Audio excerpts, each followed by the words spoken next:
tumanuntang tanang panumpatan.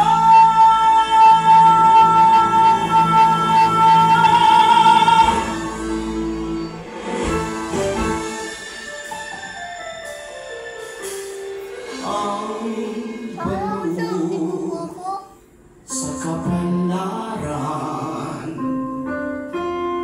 luhad-lalang sa atong dughan, magmunilang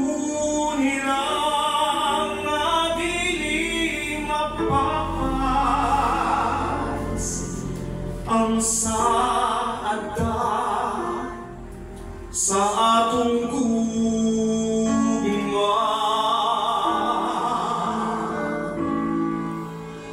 Bisan pa kung ang kangit-ngit muhabol sa duha ka kalahangit, tan-agi lang sa pahilom mo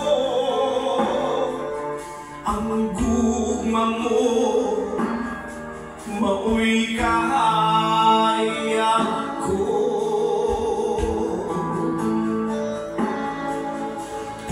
Pagkabulahan sa atong gugma,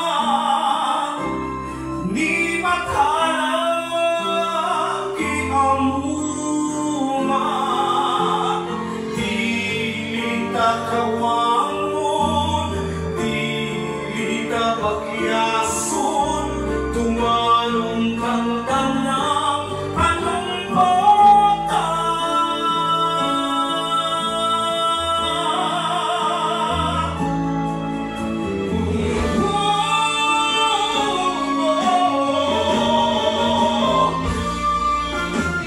Bisan pa sa kamatayon, ang gugmata huwag kamatahayon, ipadayon ng pagmalipayon, awitan ta